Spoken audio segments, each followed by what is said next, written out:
กล้าคิดก็ต้องกล้าทำอย่ากลัวถ้าทำความดีเป็นศึกษาปัญหาให้ทันท่วงทีเมืองไทยจะพัฒนากว่านี้รายการดีๆคดีโลกคดีธรรมขอรำพันบรรยายความคิดเครื่องหมายแห่งสีทั้งสามงามถนัดขาวคือบริสุทธิ์สีสวัสดิ์หมายพระไตรรัตน์และธรรมะคุมจิตไทยแดงคือโลหิตเราใสซึ่งยอมสละได้เพื่อรักษาชาติศาสนาน้ำเงินคือสีโสภาอันจอมประชาพระโปรดเป็นของส่วนองค์จากริ้วเข้าเป็นไตรรงค์จึงเป็นสีธงที่รักแห่งเราชาวไทยทหารอวตารนำไปยงยุทธวิชัยวิชิตก็ชูเกียรติสยามประเทศไทยที่เจริญมั่นคงมาได้จนถึงทุกวันนี้มิได้เกิดขึ้นจากความหวาดกลัวอย่างคลาดเขลาแต่บรรพบุรุษไทยของเราทุกยุคทุกสมัยล้วนแต่มีความกล้าหาญและชาญฉลาดปกป้องเอกราชสร้างชาติให้เกิดความมั่นคงโดยมีธงแห่งพระไตรรัตน์เป็นเครื่องนำชัยจึงเป็นที่มาที่ไปของรายการคดีโลกคดีธรรมกล้าคิดก็ต้องกล้าทำอย่ากลัวถ้าทำความดีเป็นศึกษาปัญหาให้ทันท่วงทีเมืองไทยจะพัฒนากว่านี้รายการดีๆคดีโลกคดีธรรมรายการดีๆคดีโลกคดีธรรม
นี้ตรงกับวันพุธที่ 24 พฤศจิกายน พระพุทธศักราช 2564 รายการคดีโลกคดีธรรมมาพบกับท่านผู้ฟังอีกครั้งหนึ่งในเนื้อหาสาระเดียวกันต่อเนื่องจากเมื่อวานทางรายการกำลังนำเทปบันทึกเมื่อปีพระพุทธศักราช 2550 โดยพระอาจารย์มหาสมศิริปัญโยมาเปิดให้พวกเราได้สดับรับฟังกันถึงเหตุการณ์ในครั้งนั้นการต่อสู้เรียกร้องให้บัญญัติรับรองพระพุทธศาสนาไว้ในกฎหมายรัฐธรรมนูญ ให้เป็นศาสนาประจำชาติไทยในมาตรา2แต่ไม่สำเร็จเพราะเหตุผลอะไรอย่างไรนั้นท่านผู้ฟังคอยสดับรับฟังพระอาจารย์มหาสมพูดเรื่องนี้เอาไว้เมื่อ14 ปีที่แล้วพร้อมๆกันเพื่อไม่ให้เป็นการเสียเวลาไปติดตามรับฟังพร้อมๆกันได้ณบัดนี้ ขอกราบเคารพพระเถรานุเถระขอโอกาสเพื่อนสัทธมิกทุกรูปขอเจริญพรสิริสวัสดิ์พิพัฒนมงคลพิบูลพูนผลจงบังเกิดมีแด่เราชาวพุทธทุกคนทุกท่านณโอกาสนี้เมื่อกี้เราได้ฟังลูกๆหลานนิสิตนักศึกษาได้แสดงออกซึ่งความจงรักภักดีต่อชาติศาสนาพระมหากษัตริย์แล้วก็ได้แสดงความในใจเราชาวพุทธด้วยกันก็ดีใจที่เห็นทั้งภาพได้ยินทั้งหูแล้วก็ได้เห็นด้วยตาคือเหตุการณ์วันนี้มันไม่ใช่บางท่านอาจจะบอกว่าเป็นการเกณฑ์คนมาการจ้างคนมาอันข่าวอันนี้เราได้ยินมากได้ยินบ่อยแต่จริงๆแล้วเรามีความคิดเป็นอันหนึ่งอันเดียวมีความคิดเป็นอันหนึ่งอันเดียวถ้าหากว่าเป็นสมัยพระสัมมาสัมพุทธเจ้านี่เพียงแค่ได้ทราบข่าวว่าพระองค์จักเสด็จไปหน้าที่ใดนี่ก็จักมีเหล่าเทพเทวาคอยเอาดอกไม้ไปโปรยณสถานที่ที่พระสัมมาสัมพุทธเจ้าท่านจะเสด็จไปดังเช่นเหตุการณ์เมื่อเร็วๆนี้นี่เราได้ไปหาเราได้ไปเช่าได้ไปยืมพระบรมสารีริกธาตุมาสถิตอยู่ที่พุทธมณฑลก็มีข้าราชการชั้นผู้ใหญ่แต่งปกติขาวซึ่งก็มีตำแหน่งหน้าที่การงานสูงท่านเหล่านั้นได้มีความจงรักภักดีแม้กระทั่งว่าเหลือเพียงกระดูกนั่นเองหรือที่บ้านเราใช้ศัพท์ที่เรียกพระองค์ว่าพระบรมสารีริกธาตุขนาดเหลือเพียงพระบรมสารีริกธาตุพวกเราก็ยังมีความจงรักภักดีมีความเคารพพระองค์อยู่ไม่เคยขาดทั้งนี้ไม่ได้หมายความว่าชาวพุทธเราไปยึดติดอยู่แค่เพียงกระดูกหรือแค่เพียงพระบรมสารีริกธาตุของพระสัมมาสัมพุทธเจ้าแต่ว่าเราได้เห็นเหตุเห็นผลเราได้เห็นคำสอนเราได้ยินคำสอนเราได้ศึกษาพระสัมมาสัมพุทธเจ้านี่เป็นคนเผ่าอารยันเราไม่รู้ด้วยซ้ำไปว่าคนเผ่าอารยันนี่มีดั้งเดิมมาจากไหนอย่างไงโดยเฉพาะพวกเราชาวพุทธอยู่เมืองไทยนี่เราไม่เคยเห็นองค์จริงหมายความว่าองค์ที่เป็นเนื้อหนังหรือที่เรียกว่าเป็นฟ้าชายสิทธัตถะนี่ธรรมะของพระสัมมาสัมพุทธเจ้าวิวัฒนาการจากฟ้าชายสิทธัตถะขึ้นมาเป็นโสดาบันวิวัฒนาการจากโสดาบันขึ้นมาเป็นสกทาคามีจากสกทาคามีขึ้นมาเป็นพระอนาคามีจากอนาคามีก็ขึ้นมาเป็นพระอรหันต์เป็นพระสัมมาสัมพุทธเจ้าเราเป็นลูกเป็นหลานเกิดอยู่ในแผ่นดินไทยเป็นลูกของคนไทยเราไม่เคยรู้ไม่เคยเห็นไม่ได้เคยศึกษาเราก็ไม่รู้จักพระพุทธเจ้าว่ามีมากกว่าหนึ่งคำว่ามีมากกว่าหนึ่งนี้เมื่อว่าโดยปริมาณก็มีทั้งหมดมาแล้ว25พระองค์ที่นี่เมื่อว่าโดยพระคุณของพระสัมมาสัมพุทธเจ้าก็คือพุทธคุณที่เมื่อกี้นี่ตอนจะจุดเทียนก็มีพระปัญญาคุณมีพระบริสุทธิ์ที่คุณอันนี้ก็คือคุณของพระสัมมาสัมพุทธเจ้าคุณอันนี้เมื่อแผ่มาถึงเมืองไทยพวกเราชาวพุทธก็เลยเห็นเหตุเห็นผลตรงนี้ไม่ใช่ว่าสักแต่ว่าพอได้ยินข่าวว่าใครเอาอะไรมาเผยแผ่เราก็รับไม่ใช่อย่างนั้นทีนี้พอเราได้เหตุได้ผลแล้วนี่เราก็ยอมรับนับถือหลักธรรมคำสอนของพระสัมมาสัมพุทธเจ้า มีผู้ศึกษาศาสนาเปรียบเทียบหลายท่านที่ท่านได้ยอมรับหลักธรรมคำสอนท่านบอกว่า the philosophy of the Buddha the theory of evolution and the law of karma super truth and the Christ คำสอนของพระสัมมาสัมพุทธเจ้าก็ดีหลักธรรมคำสอนของพระองค์ซึ่งเป็นความรู้ทั่วไปหรือเรียกว่า the philosophy of the Buddha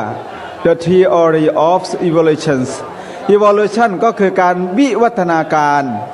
จากคนธรรมดาขึ้นมาเป็นแม่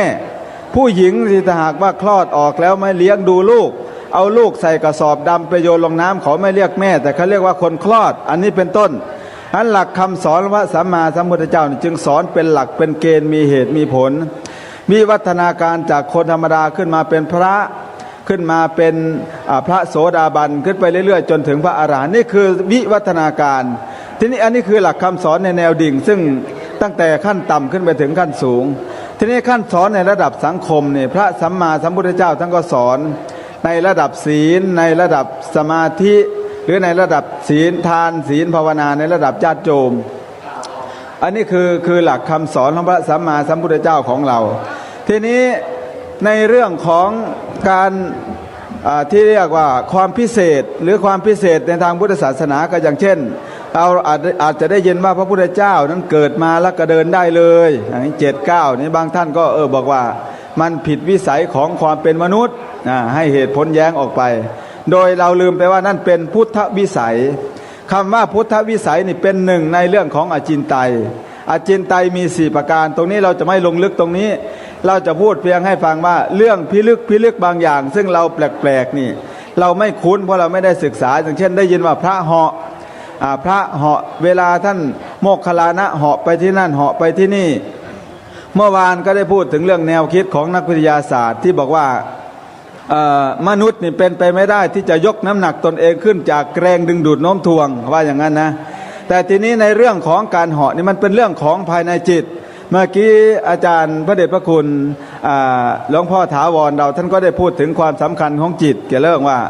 จิตนี่มันเป็นสิ่งสำคัญสิ่งนี้นักวิทยาศาสตร์ไม่มีเครื่องมือจับได้เมื่อวานได้อ้างอิงหลักฐานในพระเดชพระคุณหลวงพ่อ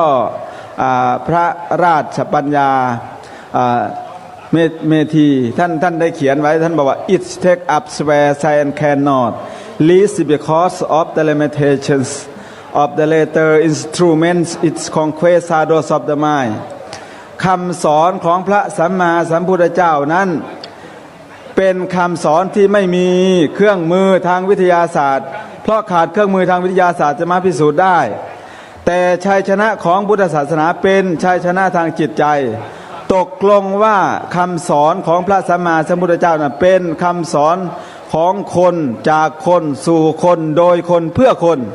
ดังนั้นคำสอนของคนจากคนสู่คนโดยคนเพื่อคนยังไม่เข้าไปสู่คนเราชาวพุทธด้วยกันนี้จึงอยากให้คำสอนไปสู่คนก็เมื่อเช้านี่ได้ยกตัวอย่างเกี่ยวกับเรื่องวิวัฒนาการของการตั้งกระทรวงการตั้งกระทรวงนี้ก็คือเป็นเจตนาของพระมหากษัตริย์ในการที่จะเอื้อเพื่อความยุติธรรมนั้นไปสู่สังคม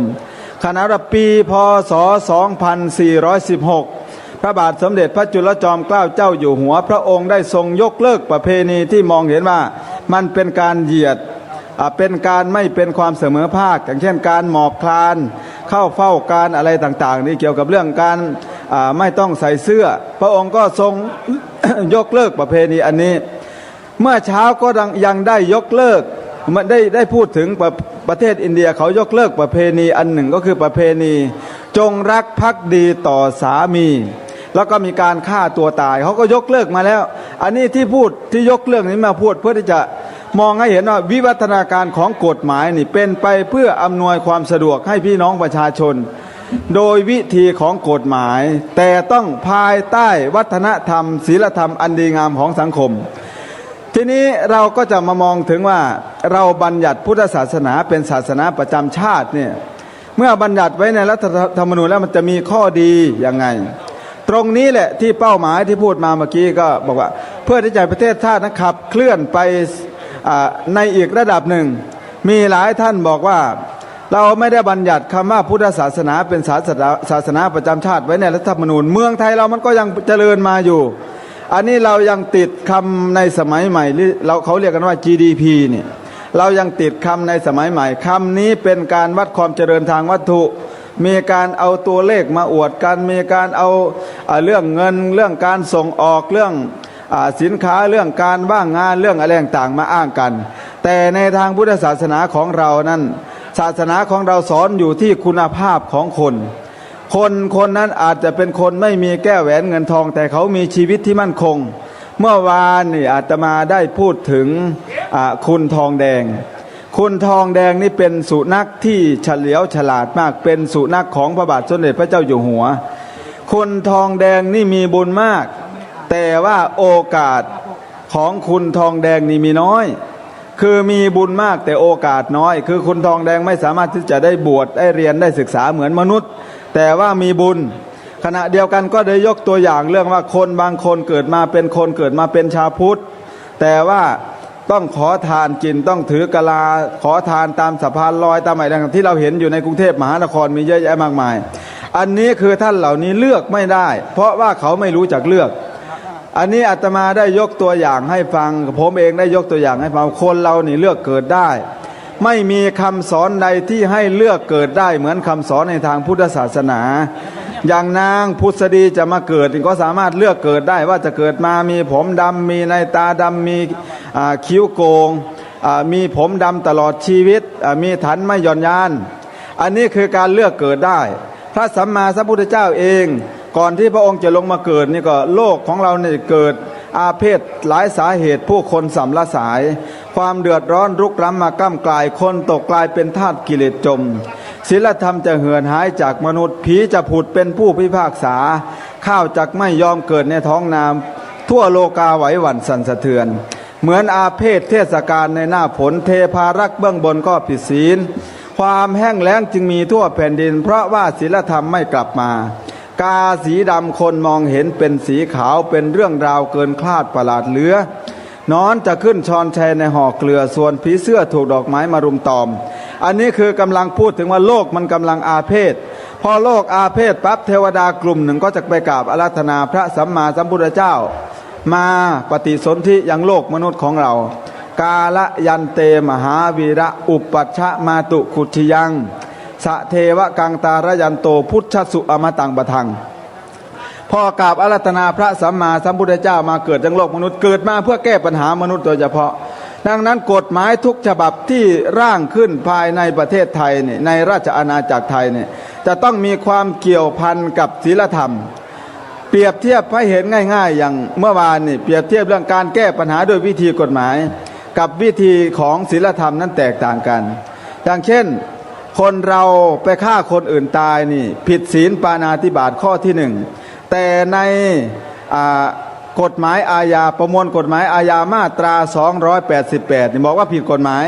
แต่ว่าศีลของเรานี่5ข้อคือผิดศีลธรรมแต่ถ้าหากบางทีคนฆ่าบุคคลอื่นตายตามประมวลกฎหมายอาญามาตรา288อาจจะไปแก้ต่างอาจจะไปแก้ตัวอาจจะหาหลักฐานเท็จอาจจะหาพยานเท็จมายืนยันว่าตนเองไม่ได้ฆ่าแต่นั่นก็เป็นการผิดศีลธรรมในทางพุทธศาสนาอันนี้คือความแตกต่างวิธีแก้ปัญหาสังคมด้วยวิธีกฎหมายแล้วก็ด้วยวิธีของศีลธรรมแต่ศีลธรรมของพุทธศาสนานี่มีการสอนในระดับอาชีพด้วยอาชีพที่มีสอนอยู่ในอาชีวศึกษาในปัจจุบัน160อาชีพในจำนวนนั้นไม่มีอาชีพนักบวชเลยแต่เวลาเราไปกรอกข้อความไปกรอกแบบฟอร์มที่จะไปสมัคร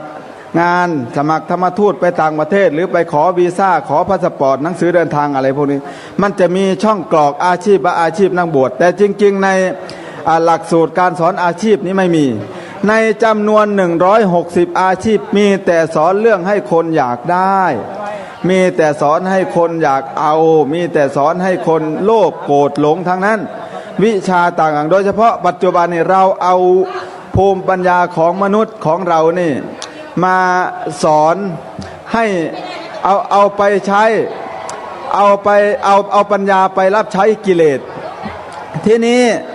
เวลาเอาปัญญาไปรับใช้กิเลสก็มีการปลอมปนอย่างเช่นได้ยกตัวอย่างเรื่อง สินค้าปลอมเรื่องอะไรต่างๆไม่มีอย.บ้างมีอย่างวิชาแพทย์นี่ก็มีการเลี้ยงไข้เอาปัญญาไปรับใช้กิเลสอย่างเช่นไม่ให้คนอื่นได้หายป่วยง่ายๆเพื่อที่จะได้เงินจากคนป่วยเยอะๆอย่างนี้เป็นต้นอันนี้คือเรื่องของเอาปัญญาไปรับใช้กิเลสแต่ในทางพุทธศาสนานั้นไม่ได้มีลักษณะนั้นเลยนะไม่ได้มีลักษณะนั้นคือขนาดว่าคนเป็นบ้ามานี่พระพุทธเจ้าของเรายังสอนให้จนหายเป็นบ้า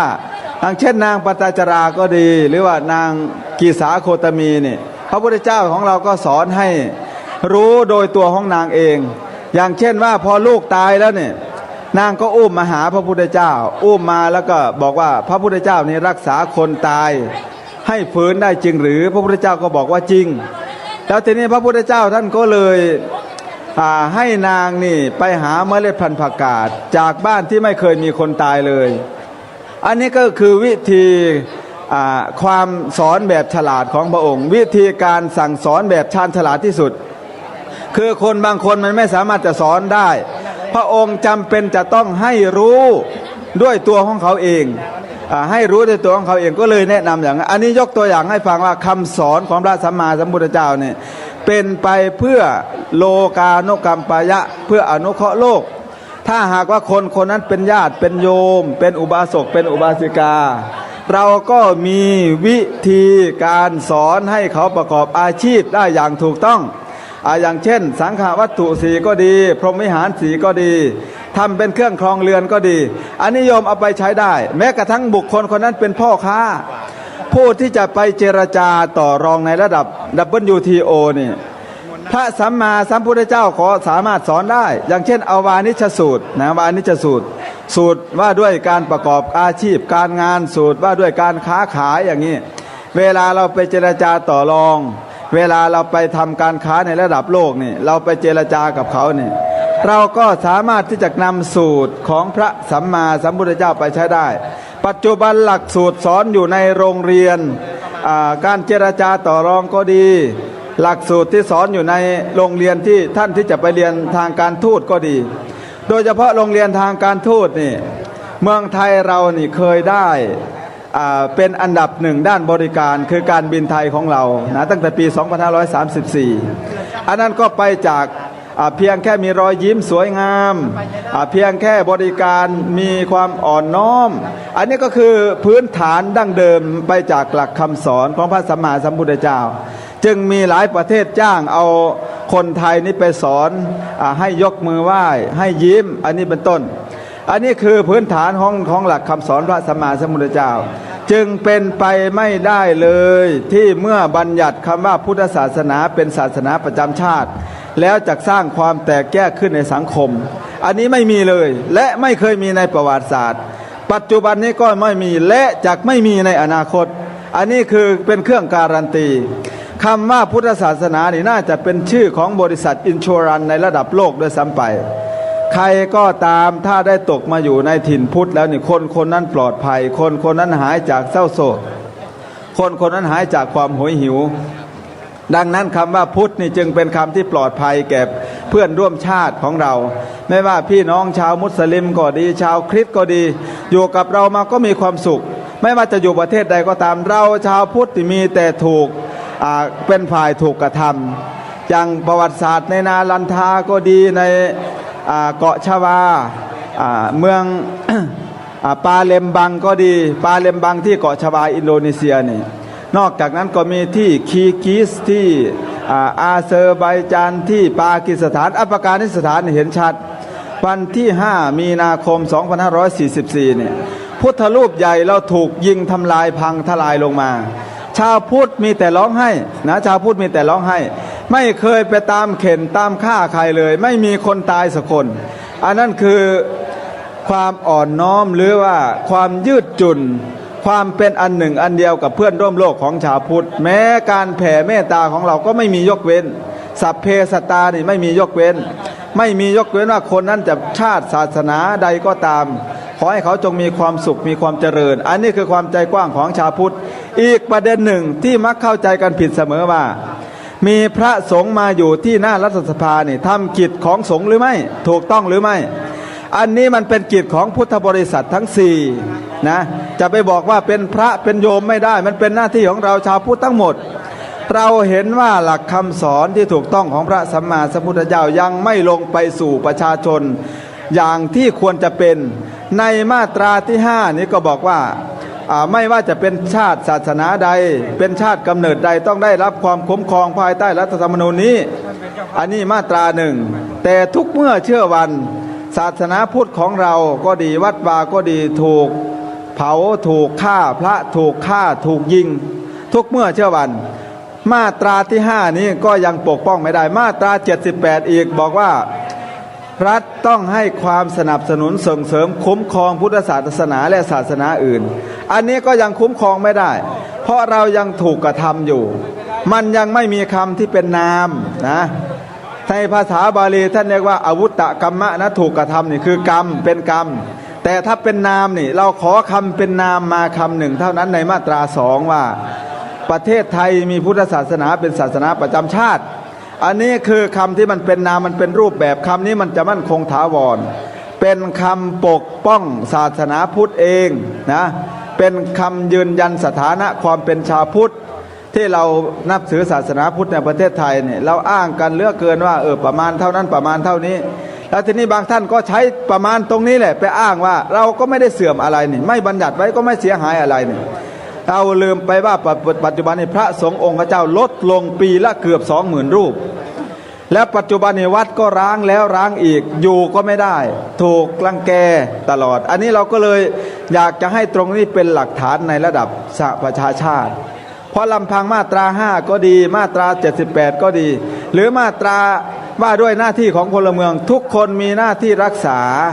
ชาติศาสนาพระมหากษัตริย์62ก็ดี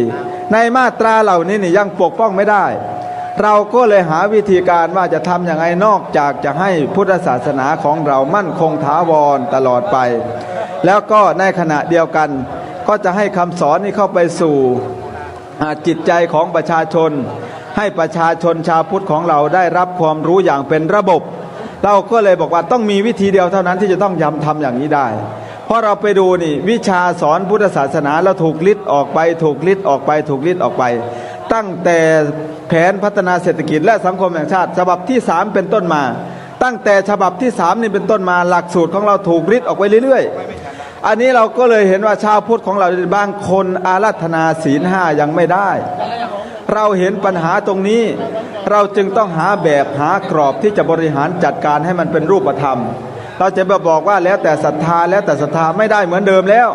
เพราะสมัยเดี๋ยวนี้กับสมัยแต่ก่อนมันไม่เหมือนเดิมอย่างเช่นเราจะแบ่งมรดกทรัพย์สินสมรสอะไรต่างๆนี่จึงมีการต้องให้คนแก่ไปจดทะเบียนสมรสกันในปัจจุบันเนี่ยชาวพุทธบางคนก็ถามว่าถ้าบัญญัติคำว่าพุทธศาสนาเป็นศาสนาประจำชาติแล้วเนี่ยประชาชนจะดีขึ้นไหมพระสงฆ์องค์เจ้าจะดีขึ้นกว่าเดิมไหมในประเด็นนี้นี่เรากำลังโยงเรื่องของพฤติกรรมมาเป็นเรื่องเดียวกันกับเรื่องนิติกรรมนิติหรือนิติศาสตร์อันนี้คือเรื่องกฎหมายเนี่ยมันเป็นเรื่องหนึ่งมันเป็นเรื่องของสิทธิแต่เรื่องพฤติกรรมนั่นตรงนั้นเราก็มีคำสอนอยู่แล้วมีคำสอนที่จะควบคุมกันอยู่แล้วแต่ที่มันเกิดปัญหาขึ้นมามากมายมีหลายส่วนที่มาจากการยังไม่ได้รับการจัดการที่ถูกที่ต้องเราชาวพุทธก็เลยเห็นตรงกันเห็นร่วมกันเห็นเป็นแนวหนึ่งแนวเดียวกันโดยเฉพาะพระเถระผู้ใหญ่ท่านก็ได้เห็นว่าจำเป็นแล้วเราไม่ต้องไปอ้างว่ารัฐธรรมนูญ17ฉบับที่ผ่านมายังไม่ได้บัญญัติบางทีบางคนเวลาเราออกไปบอกว่าแล้วชาติอื่นเขามีศาสนาประจำชาติก็พูดเป็นเชิงแย้งออกมาว่าศาสนาอื่นนั่นเขาเอา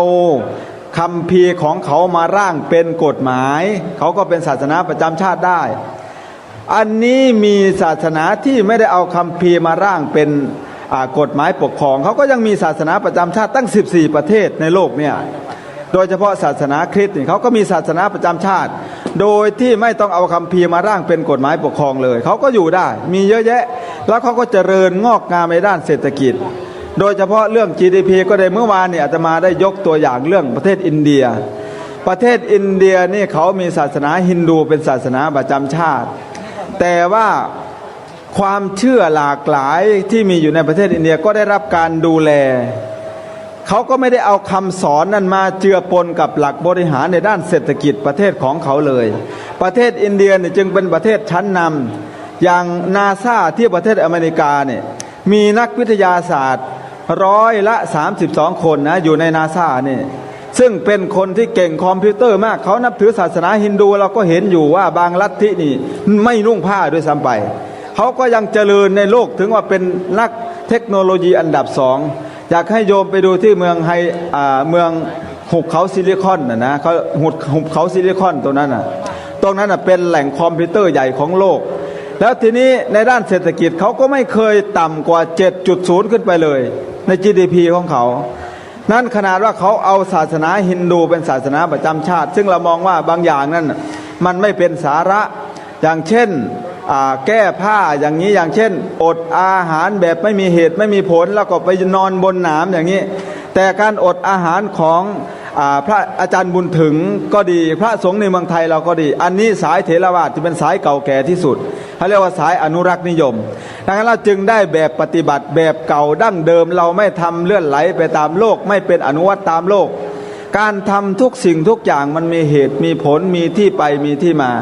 การอดข้าวของครูบาอาจารย์ชุดนี้ท่านให้กุศลธรรมงอกงามกุศลธรรมมาอภิวัตันตินี่ในกรรมวิภังคสูตรบอกว่าอย่างนั้นถ้าอดแล้วก็อดเพื่อจะอวดคนอื่นอดเพื่อที่จะให้ตนเองหลุดพ้นจากกิเลสอดเพื่อที่จะอะไรต่างๆเหล่านี้นี่มันเป็นความเขาเรียกว่าเป็นการความเห็นผิดเป็นมิจฉาทิฏฐิแต่ว่าอดแล้วนี่ทำให้กุศลธรรมงอกงามขึ้นท่านให้อดอันนี้คือวิธีการของชาวพุทธแต่ถ้ากินอาหารแล้วกินไปเพื่อให้เกิดกิเลสกินไปเพื่อความสวยงามกินไปเพื่อให้ร่างกายอ้วนพีตรงนั้นพระพุทธเจ้าท่านก็ไม่สนับสนุนแต่ว่าถ้ากินเพื่อให้ร่างกายดำรงอยู่เพื่อสร้างประโยชน์ให้สังคมเพื่อที่จะประพฤติพรหมจรรย์เพื่อให้ร่างกายดำรงอยู่ได้ธาตุดินธาตุน้ำธาตุลมธาตุไฟเพื่อที่จะทำหน้าที่มนุษย์ให้สมบูรณ์นี่ก็ดื่มได้ก็ทานได้พอยังอัตภาพให้เป็นไปนี่คือวิธีการของพระพุทธเจ้าท่านเจตนาทุกสิ่งทุกอย่างหลักคำสอนพระสัมมาสัมพุทธเจ้าจึงเป็นคำสอนโลกโดยเฉพาะเป็นคำสอนของคนจากคนสู่คนโดยคนและเพื่อคนเป็นคำสอนที่ให้บุคคลนั้นเป็นอิสระได้ด้วยตนเองดังนั้นสหประชาชาติจึงเห็นพ้องต้องกันว่ายกให้ประเทศไทยเป็นเจ้าของพุทธศาสนาเวลาประชุมศาสนาโลกแต่ละครั้งก็จะมาประชุมที่ประเทศไทยของเราขณะเดียวกันสหประชาชาติมีสำนักงานใหญ่อยู่ที่ชิคาโกมหานครนิวยอร์กขออภัยมหานครนิวยอร์กก็ได้จัดวันสำคัญในทางพุทธศาสนานี่คือวันวิสาขบูชาขึ้นเป็นวันสำคัญของโลกอันนี้คือความสำคัญของพุทธศาสนามันไม่ใช่ธรรมดาอันจะทำยังไงทำให้เราได้ปกป้องคำว่าพุทธศาสนาเป็นศาสนาประจำชาติได้ชาวพุทธเราก็เลยมาปรึกษากันก็เลยเคลื่อนไหวออกมาที่นี่ก็มีมือที่3บอกว่านี่พวกนี้ถูกเกณฑ์มาถูกจ้างมาพระสงฆ์องค์พระเจ้านี่ก็ได้หัวละ 5,000 บางคนว่าอย่างนั้นนะญาติโยมก็ถูกจ้างมาบางคนก็ไม่อยากจะมาแต่ถูกจ้างมาว่าอย่างนั้นเมื่อกี้เราได้ยินเสียงตัวแทนของนิสิตนักศึกษาได้ถามเมื่อกี้ว่าพวกเราถูกเกณฑ์มาใช่ไหมพวกเราถูกจ้างมาใช่ไหมเราก็ได้ยินเสียงเราว่าชาวพุทธเรานี่มาด้วยใจมาด้วยใจแล้วก็ไม่เคยก่อความวุ่นวายไม่ว่าจะไปชุมนุมที่ใดก็ตามแม้นไม่มีตำรวจดูแลรักษาความปลอดภัยเลยชาวพุทธของเราก็ไม่ก่อความเดือดร้อนไม่ว่าที่ใดๆในโลกในเวียดนามนี่เหลืออดในสมัยท่านโงดินเดียมขึ้นมาปกครองท่านรับตำแหน่งอยู่ที่สหรัฐอเมริกาแล้วก็บินมาที่เวียดนามเนี่ยตอนนั้นน่ะชาวพุทธของเราถูกยึดไปแล้วขนาด 95% เหมือนเมืองไทยเรานี่แหละพี่น้องชาวเวียดนามมี82ล้านคนในปัจจุบันนี้แต่ประเทศเล็กกว่าเราหน่อยหนึ่งมีประชากร82ล้านคนนั้นนับถือศาสนาพุทธ 94%แต่ว่าไม่มีสิทธิ์ไม่มีเสียงได้เดินเวียนเทียนไม่มีสิทธิ์ที่จะออกไปเวียนเทียนออกไปชุมนุมออกไปประพฤติไปปฏิบัติอะไรก็ถูกกดถูกข่มไว้ตลอดอันนี้ เราเห็นได้ชัดในสมัยพศ 2506 ประมาณเดือนพฤษภาคมคุณโงดินนูนั่นเป็นน้องสะใภ้ของท่านโงดินเดียมก็สั่งให้รถเกราะรถถังวิ่งออกมาเหยียบพี่น้องชาวพุทธตายกันเป็นเบื่อในถนนนี่เหมือนกับเหยียบแตงโมสุกเหตุการณ์อันนั้นนี่ถ้าหากไม่มีการบัญญัติคำว่าพุทธศาสนาเป็นศาสนาประจำชาติไว้ในรัฐธรรมนูญคิดว่าคงไม่นานเพราะว่าบางท่านผู้ทำรงตำแหน่งทางการเมืองบางท่านก็จะพยายามเหมือนกับว่าจะจับจุดอ่อนตรงนี้ไปขยายอย่างเช่นรู้ว่าจุดอ่อนชาวพุทธนี่ไม่ก่อความรุนแรงแน่นอนท่านอาจจะคิดอย่างนั้นยังไงก็ไม่ก่อความรุนแรงท่านก็อาจจะไม่รู้สึกกลัวไม่รู้สึกอะไรตรงนี้เราไม่อยากให้ท่านกลัวนะเราไม่อยากให้ท่านกลัวแต่อยากให้ท่านใช้เหตุใช้ผลก็เลยเรามาร่วมกันว่าจะทำยังไงให้ศาสนาของเรา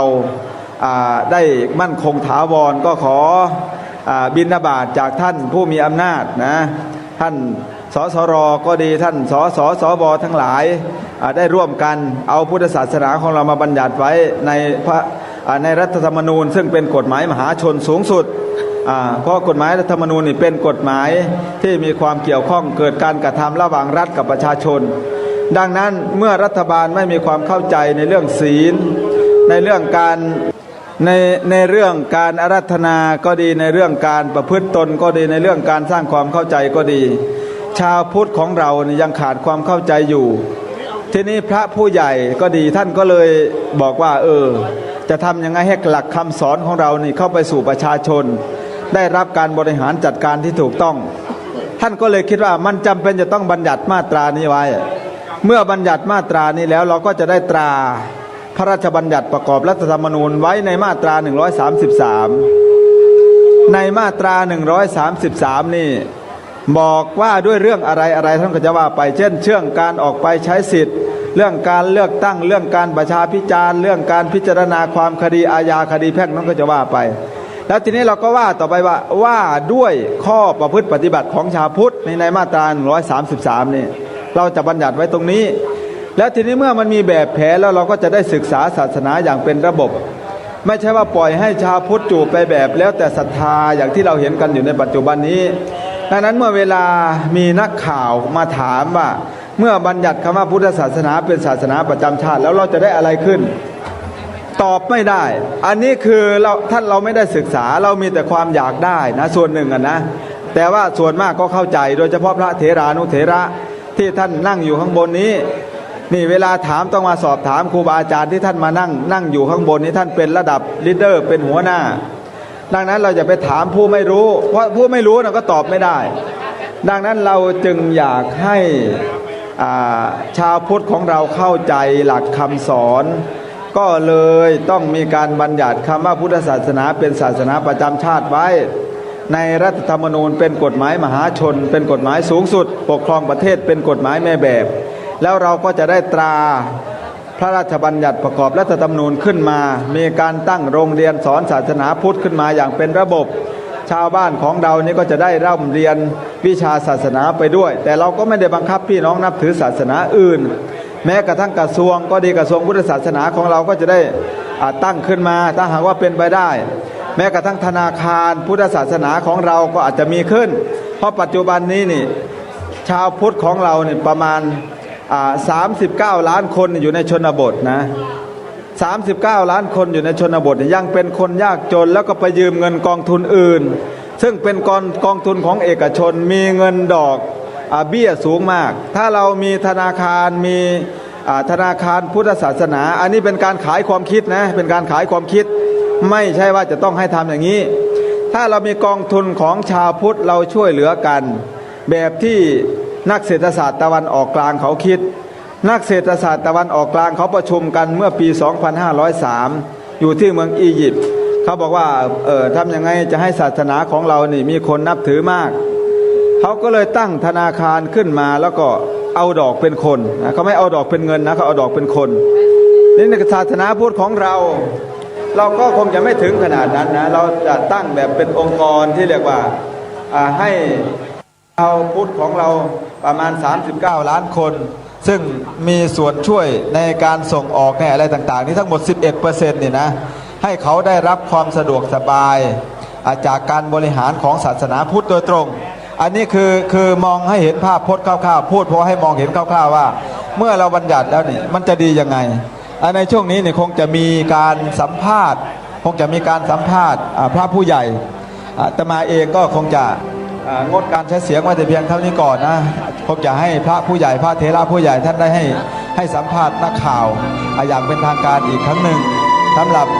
ในช่วงนี้อาตมาเองกับผมเองก็ขอยุติการใช้เสียงไว้แต่เพียงเท่านี้ก่อนเพื่อที่จะให้ระบบการขับเคลื่อนของกลุ่มชุมนุมของเราได้ดำเนินไปอย่างเป็นระบบก็คงขอยุติการใช้เสียงไว้แต่เพียงเท่านี้ก่อน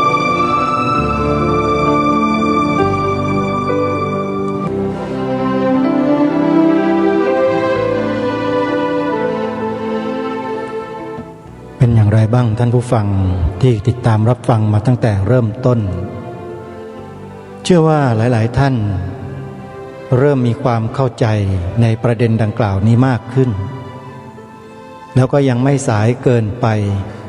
ที่ประเทศไทยเราจะบัญญัติรับรองให้ศาสนาพุทธเป็นศาสนาประจำชาติไทยไว้ในกฎหมายรัฐธรรมนูญให้ถูกต้องเหตุผลมีมากมายหลายประการซึ่งจริงๆแล้วเนี่ยในแนวคิดของชาวพุทธที่บัญญัติรับรองให้ศาสนาพุทธเป็นศาสนาประจำชาติได้แสดงได้กล่าวถึงเหตุถึงผลเอาไว้ถึง20ประการที่ทางรายการนั้นได้เตรียมมาไว้ซึ่งในปลายสัปดาห์หรือต้นสัปดาห์หน้าก็จะได้นำมาอ่านให้พวกเราได้ฟังถึงเหตุผลเหล่านั้นกันซึ่งล้วนแล้วแต่เป็นเหตุผลที่สมควรที่เหมาะสมโดยประการทั้งปวงแต่อย่างที่ท่านพระอาจารย์มหาสมท่านได้กล่าวไปแล้วว่าฝ่ายที่คัดค้านฝ่ายที่ต่อต้านก็พยายามหยิบยกเอาประเด็นที่มันไร้สาระที่มันไม่ใช่เหตุผลเนี่ยมาข่มขู่ให้คนพุทธให้ชาวพุทธเราในระดับของผู้เกี่ยวข้องในการยกร่างกฎหมายรัฐธรรมนูญเนี่ยกลัวมาขู่บอกว่าบัญญัติไว้แล้วเดี๋ยวแตกแยกบัญญัติไว้แล้วเดี๋ยวเลือดจะนองท้องช้างบ้างบัญญัติไว้แล้วเดี๋ยวจะเกิดสงครามศาสนาบ้างบัญญัติไว้แล้วจะทำให้ชาวพุทธจะทำให้พระสงฆ์ดีขึ้นไหมล่ะอะไรต่อมีอะไรมากมายหลายประการเขาเรียกว่าตีรวนภาษาทางกฎหมายเขาเรียกว่าตีรวนเพื่ออะไรเพื่อให้แนวความคิดเนี่ยมันตกล่วงลงไปไม่ให้มันขึ้นมาเป็นที่ยอมรับของผู้มีอำนาจในการยกร่างกฎหมายรัฐธรรมนูญคือสสร.ในทุกยุคทุกสมัยฝ่ายตรงข้ามบ้านเมืองเราที่แฝงตัวมาเป็นคนไทยมาแอบแฝงเป็นคนไทยแต่ใจเป็นทาสเนี่ยก็จะใช้วิธีนี้นี่แหละพวกเราต้องรู้เท่าทันคนพวกนี้เอาไว้อย่างเขามีนักข่าวซึ่งเป็นผู้สื่อข่าวในฝ่ายของเขาเนี่ยก็คอยแต่จะจ้องถามชาวพุทธที่ไม่รู้พระสงฆ์ที่ไม่รู้ที่ท่านไม่เข้าใจที่ไม่ได้เป็นคีย์แมนน่ะถามพระเหล่านั้นน่ะท่านตอบด้วยหลักการวิทยาการวิชาการท่านตอบไม่ได้ท่านบอกว่าดีบัญญัติไว้แล้วดีก็แล้วกันนะท่านตอบอย่างเงี้ยเป็นการสรุปเลยเพราะท่านก็ฟังครูบาอาจารย์ท่านพูดมาเยอะครูบาอาจารย์เราท่านตระเวนไปในจังหวัดต่างๆภูมิภาคต่างๆก็อธิบายขยายความเหตุผลต่างๆมากมายประชาชนชาวไร่ชาวนาผู้ทำมาหาเช้ากินค่ำท่านจะไปจดไปจำหลักเหล่านั้นได้อย่างไรท่านก็บอกว่าฟังแล้วดีตอบนักข่าวไปว่าบัญญัติไว้แล้วดีไอ้นักข่าวพวกนี้มันก็ตามจิกต่ออีกดียังไงอะดีเนี่ยไหนว่าดีไงไหนช่วยบอกมาหน่อยสิมีกี่ข้อดีอะไรบ้างญาติโยมพระสงฆ์เราที่ไม่ได้มีสัญญาอันแม่นยำท่านก็จำไม่ได้นะท่านก็ไม่ตอบทำไมไม่มาถามพระอาจารย์มหาสมทำไมไม่ถามท่านเจ้าคุณพระเทพวิสุทธิกวีทำไมไม่มาถามด็อกเตอร์พระมหาโช ทำไมไม่มาถามพระมหาบุญถึงทำไมไม่มาถามเจ้าคุณพระราชปัญญาเมธีทำไมไม่มาถามอาจารย์สนิทศรีสำแดงทำไมไม่มาถามพลตรีทองขาวพ่วงรอดพันธ์ทำไมไม่มาถามอาจารย์สันติฉัตรชัยเวชทำไมไม่มาถามพระครูประหลัดกวีวัฒน์หรือท่านธีรวิทย์ทำไมไม่มาถามอาตมาภาพล่ะทำไมไม่มาถามเพราะมันรู้ว่าถามพวกเราอาตมาภาพทั้งหลายเหล่านี้แล้วตอบได้หมดแล้วจะกลัวว่าจะเป็นกระบอกเสียงให้เราแต่ไปถามชาวพุทธที่ไม่มีความรู้ความเข้าใจเป็นพื้นฐานมาก่อนแต่ท่านรู้อย่างเดียวว่ามีประโยชน์อะแต่ตอบให้ละเอียดละอออย่างพวกเราเนี่ยไม่ได้ไอ้สื่อของเขาน่ะก็ไปถามเอาไมค์ไปจี้ปากคนเหล่านั้นแหละเมื่อตอบไม่ได้สื่อพวกนี้มันก็เอาไปตีเอาไปยำเอาไปใส่ไข่สุดท้ายประชาชนที่ไม่รู้อีโหน่อีเหน่พอดูข่าวเข้าก็ไม่เห็นด้วยกับพวกเราไปในที่สุดเห็นไหมเห็นวิธีการของคนพวกนี้ไหมล่ะที่ผ่านมาน่ะปัจจุบันนี้เราจะเป็นเหยื่อให้กับสื่อเหล่านี้อีกกันไหมเป็นไหมโยมเป็นไหมพระคุณเจ้าเป็นไหมสสเป็นไหมสวเป็นไหมกำนันผู้ใหญ่บ้านเป็นไหมอบต.จะไปเป็นทาสทางความคิดของเขากันอีกไหมพวกเราเนี่ยถ้าไม่เป็นวิธีการที่จะป้องกันแก้ไขได้ดีที่สุดก็คือให้ทุกคนท่องคำนี้เอาไว้พระพุทธศาสนาเป็นศาสนาประจำชาติไทยของเราบริกรรมมาไว้บริกรรมทุกวันจิตใจก็จะร่มเย็นเป็นสุขจะมีสมาธิจิตใจก็จะได้รับความเป็นมหามงคลชีวิตก็จะมีแต่ความเป็นมหามงคลตลอดเวลาใครที่กล่าวที่พูดที่ท่องที่สาธยายคำนี้นะฮะจะได้บุญได้กุศลตลอดเวลาพระพุทธศาสนาเป็นศาสนาประจำชาติไทยของเราถามว่าการกล่าวการท่องจำการเผยแพร่ให้ความรู้ผู้คนคำชุดเนี้ยถ้อยคำชุดเนี้ยถามว่ามีโทษกับใครไหมไปเบียดเบียนใครให้เดือดร้อนไหมเป็นการไปทำลายล้างใครไหมเป็นการไปเบียดเบียนศาสนาอื่นหรือเปล่าเปล่าเลยมีแต่สิ่งที่ดีกับดีเท่านั้นที่เราจะได้กันทั้งบ้านทั้งเมืองทั้งชาวพุทธทั้งชาวต่างศาสนาทั้งชาวต่างชาติได้ประโยชน์หมดถ้าประเทศนี้มีพระพุทธศาสนาเป็นศาสนาประจำชาติแล้วบัญญัติไว้ให้ถูกต้องโดยกฎหมายรัฐธรรมนูญประเทศเราจะเป็นประเทศที่ชาวโลกยกย่องมากกว่าที่เป็นอยู่ขอฝากพวกเราทุกท่านทุกคนในปัจจุบันนี้และในอนาคตข้างหน้าไว้ด้วยว่าให้เราดำเนินรอยตามเบื้องพระยุคลบาทไว้ด้วยการกล่าวพูดถ้อยคำนี้ตามรอยเบื้องพระยุคลบาทคือคำว่าพระพุทธศาสนาเป็นศาสนาประจำชาติไทยของเราพรุ่งนี้ยังมีเทปบรรยายของพระอาจารย์มหาสมที่หน้ารัฐสภาให้พวกเราฟังกันต่อคอยติดตามรับฟังกันวันนี้เวลาของรายการหมดลงแล้วอาตมาภาพต้องขอสมมุติยุติรายการไว้แต่เพียงเท่านี้ไว้พบกันใหม่ในวันต่อไปขอความสุขสวัสดีในธรรม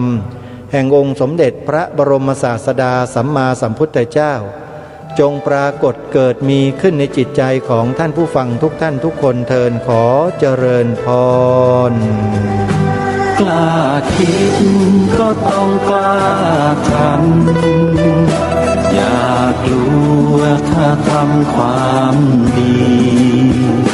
เป็นศึกษาปัญหาให้ทันท่วงทีเมืองไทยจะพัฒนากว่านี้รายการดีๆคดีโลก กคดีธรรมขอ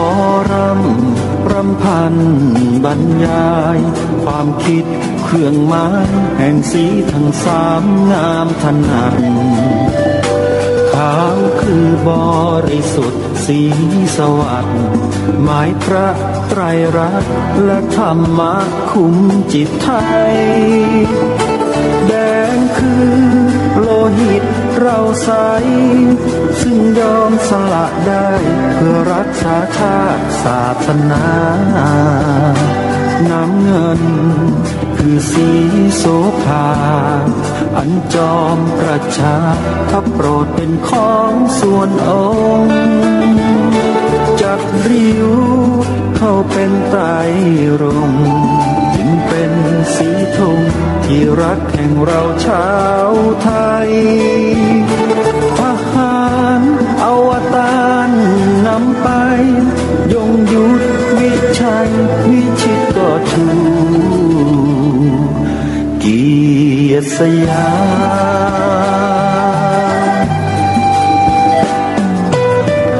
ม ประเทศไทยที่เจริญมั่นคงมาได้จนถึงทุกวันนี้มิได้เกิดขึ้นจากความหวาดกลัวอย่างคลาดเขลาแต่บรรพบุรุษไทยของเราทุกยุคทุกสมัยล้วนแต่มีความกล้าหาญและชาญฉลาดปกป้องเอกราชสร้างชาติให้เกิดความมั่นคงโดยมีธงแห่งพระไตรรัตน์เป็นเครื่องนำชัยจึงเป็นที่มาที่ไปของรายการคดีโลกคดีธรรม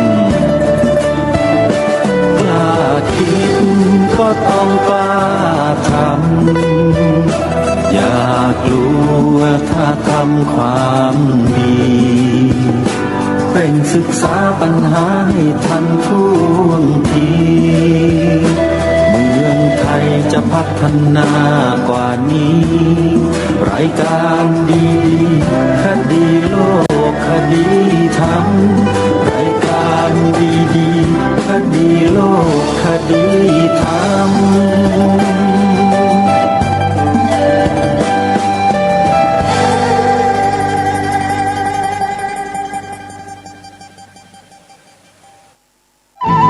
ที่จบไปแล้วนั้นเป็นรายการคดีโลกคดีธรรมดำเนินรายการโดยพระครูปลัดณรงค์ฤทธิ์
พระอภิธรรม 42,000 พระธรรมขันธ์นะครับคำว่าธรรมขันธ์กองแห่งธรรมขันธะแปลว่ากองบางครั้งถ้าเราไม่เข้าใจก็อาจจะมองข้ามคนเรา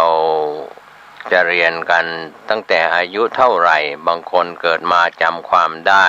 ก็เริ่มศึกษาในเรื่องของการเรียนในชั้นอนุบาลประถมมัธยมอุดมศึกษาจนจบมหาวิทยาลัยปริญญาตรีโทเอกนั่นเป็นการจบการศึกษาฝ่ายวิชาการโทถือว่าเป็นจุดจบของการที่ศึกษาแล้วก็จะได้มีโอกาสทำงานในส่วนของในประเทศไทยหรือไปทำงานต่างประเทศก็ตามก็ในการวัดภูมิรู้ความเข้าใจในส่วนของวิชาการทางโลกนั้นบางส่วนก็เป็นการประกอบอาชีพเพื่อทำงานเพื่อหารายได้มีค่าตอบแทนส่วนวิชาการทางธรรมมีการศึกษาบาลีนักธรรมพระภิธรรมพระไตรปิฎกอัตถกถาฎีกานุฎีกานั้นศึกษาแล้วก็ไม่สามารถที่จะไปประกอบเป็นอาชีพได้แม้ว่าในปัจจุบันพระคุณเจ้าที่จบการศึกษาหรือพระภิกษุสามเณรหรือท่านกำลังรับฟังสถานีวิทยุสาธารณะจังหวัดเชียงใหม่คลื่นพัฒนาคุณภาพชีวิต FM 92.25 เมกะเฮิรตซ์บริหารและจัดการโดยวัดป่าแดงมหาวิหารส่งกระจายเสียงจากเลขที่ 71 หมู่ที่ 14 บ้านใหม่หลังมอตำบลสุเทพอำเภอเมืองจังหวัดเชียงใหม่รหัสไปรษณีย์50200หมายเลขโทรศัพท์0818818569 052000636-7สวัสดีครับท่านผู้ฟังที่เคารพ